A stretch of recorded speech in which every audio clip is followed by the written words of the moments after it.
ಎನ್ಆರ್ಪುರ ಸುದ್ದಿ ಸಮಾಚಾರಕ್ಕೆ ಸ್ವಾಗತ. ಇಂದು ಭಾನುವಾರ. ನಾನು ಪಲ್ಲವಿ ಪ್ರಶಾಂತ್ ಎಡಗೆರೆ. ಸುದ್ದಿಗಳ ವಿವರ. ಚಿಕ್ಕಮಗಳೂರು ತಾಲೂಕಿನ ಖಾಂಡ್ಯ, ನರಸಿಂಹರಾಜಪುರ ತಾಲೂಕಿನ ವಿವಿಧ ಗ್ರಾಮಗಳಲ್ಲಿ ಹಾಗೂ ಕೊಪ್ಪ ತಾಲೂಕಿನಲ್ಲಿ ಉಪಟಳ ನೀಡುತ್ತಿರುವ ಆನೆಗಳನ್ನು ಸೆರೆಹಿಡಿದು ಬೇರೆಡೆ ಸ್ಥಳಾಂತರಿಸುವಂತೆ ಒತ್ತಾಯಿಸಿ ಶಾಸಕ ಟಿ.ಡಿ. ರಾಜೇಗೌಡ ಬುಧವಾರ ಬೆಂಗಳೂರಿನಲ್ಲಿ ಅರಣ್ಯ ಪರಿಸರ ಮತ್ತು ಜೀವಿಶಾಸ್ತ್ರ ಸಚಿವ ಈಶ್ವರ್ ಖಂಡ್ರೆ ಅವರಿಗೆ ಮನವಿ ಸಲ್ಲಿಸಲಾಗಿದೆ ಎಂದು ಅವರು ತಿಳಿಸಿದ್ದಾರೆ.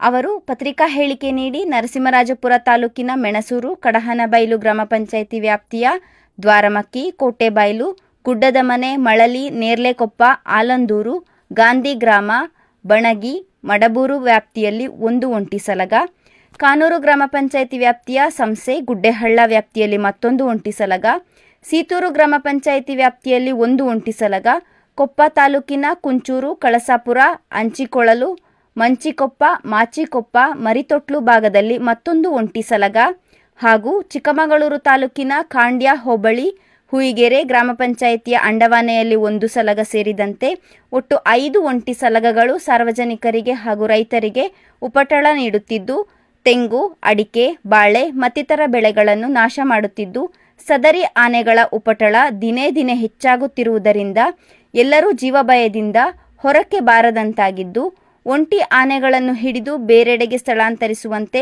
ವಿವಿಧ ಗ್ರಾಮದ ಗ್ರಾಮಸ್ಥರು ಕೋರಿರುತ್ತಾರೆ. ಹಾಗಾಗಿ ಶೃಂಗೇರಿ ವಿಧಾನಸಭಾ ಕ್ಷೇತ್ರ ವಿವಿಧ ಗ್ರಾಮಗಳಲ್ಲಿ ಉಪಟಳ ನೀಡುತ್ತಿರುವ ಒಂಟಿ ಸಲಗಗಳನ್ನು ಹಿಡಿಯಲು ತುರ್ತಾಗಿ ಕಾರ್ಯಾಚರಣೆ ನಡೆಸಿ ಬೇರೆಡೆಗೆ ಸ್ಥಳಾಂತರ ಮಾಡಲು ಸಂಬಂಧಪಟ್ಟವರಿಗೆ ಸೂಚಿಸಬೇಕೆಂದು ಕೋರಲಾಗಿದೆ ಎಂದು ಅವರು ತಿಳಿಸಿದ್ದಾರೆ.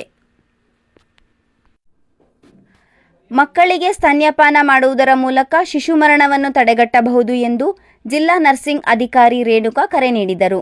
ಅವರು ಶನಿವಾರ ಮುತ್ತಿನಕೊಪ್ಪದ ಪ್ರಾಥಮಿಕ ಆರೋಗ್ಯ ಕೇಂದ್ರದಲ್ಲಿ ಆರೋಗ್ಯ ಇಲಾಖೆ ವತಿಯಿಂದ ಹಮ್ಮಿಕೊಳ್ಳಲಾಗಿದ್ದ ವಿಶ್ವ ಸ್ತನ್ಯಪಾನ ಸಪ್ತಾಹ ಕಾರ್ಯಕ್ರಮದಲ್ಲಿ ಮಾತನಾಡಿ, ಆಗಸ್ಟ್ 1ರಿಂದ 7ರವರೆಗೆ ವಿಶ್ವಾದ್ಯಂತ ಸ್ತನ್ಯಪಾನ ಮಹತ್ವವನ್ನು ಸಾರುವ ಎದೆಹಾಲಿನ ಉಪಯೋಗದ ಬಗ್ಗೆ ಅರಿವನ್ನು ಮೂಡಿಸುವ ಕಾರ್ಯಕ್ರಮವನ್ನು ನಡೆಸಲಾಗುತ್ತಿದೆ.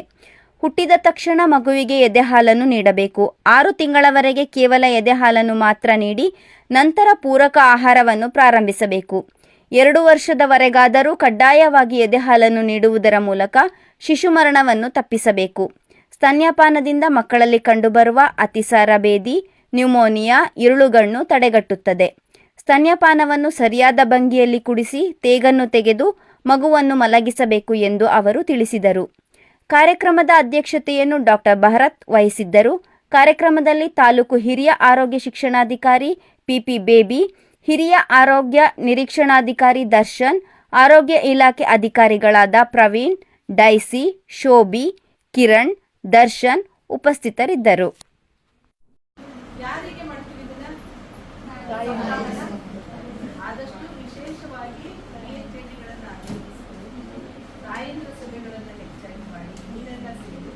ಅವರಿಗೆ ಹೇಳ್ಕೊಡಿ ಪೊಸಿಷನ್ ಹೇಗೆ, ಮಗುನ ಹೇಗೆ ಇಟ್ಕೋಬೇಕು, ಯಾವಾಗ ಸ್ಟಾರ್ಟ್ ಮಾಡಬೇಕು ನಾವು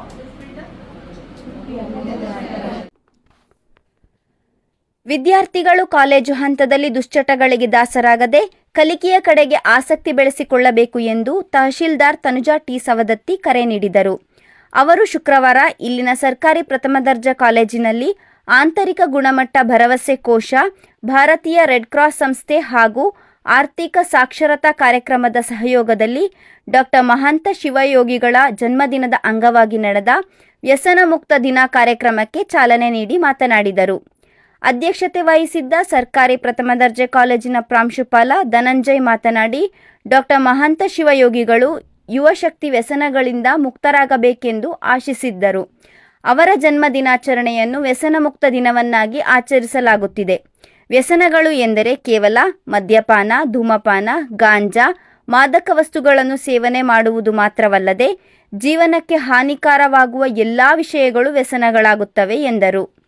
ಆರ್ಥಿಕ ಸಾಕ್ಷರತಾ ಪ್ರಸಾರಕಿ ಸುನೀತಾ ಮಾತನಾಡಿ, ಸಾಮಾಜಿಕ ಭದ್ರತಾ ಯೋಜನೆಗಳಾದ ಪ್ರಧಾನಮಂತ್ರಿ ಜನಧನ್ ಯೋಜನೆ, ಪ್ರಧಾನಮಂತ್ರಿ ಸುರಕ್ಷಾ ಬಿಮಾ ಯೋಜನೆ ಹಾಗೂ ಪ್ರಧಾನಮಂತ್ರಿ ಜೀವನ್ ಜ್ಯೋತಿ ಬಿಮಾ ಯೋಜನೆ ಬಗ್ಗೆ ಮಾಹಿತಿ ನೀಡಿದರು. ಆಂತರಿಕ ಗುಣಮಟ್ಟ ಭರವಸೆ ಕೋಶದ ಸಂಚಾಲಕ ಪ್ರಸಾದ್, ಕನ್ನಡ ವಿಭಾಗದ ಮುಖ್ಯಸ್ಥೆ ಜಿ. ಸವಿತಾ, ಸಮಾಜ ಕಾರ್ಯ ವಿಭಾಗದ ಸಹ ಪ್ರಾಧ್ಯಾಪಕ ಅಶೋಕ್ ಕುಮಾರ್, ವಿದ್ಯಾರ್ಥಿಗಳಾದ ಸ್ಫೂರ್ತಿ, ಗಾನವಿ, ರತ್ನ ಇದ್ದರು. ತಾಲೂಕಿನ ಸುದ್ದಿ ಸಮಾಚಾರಗಳಿಗಾಗಿ ಸದಾ ಕೇಳ್ತಾ ಇರಿ NR ಪುರ ಸುದ್ದಿ ಸಮಾಚಾರ. ವಂದನೆಗಳು.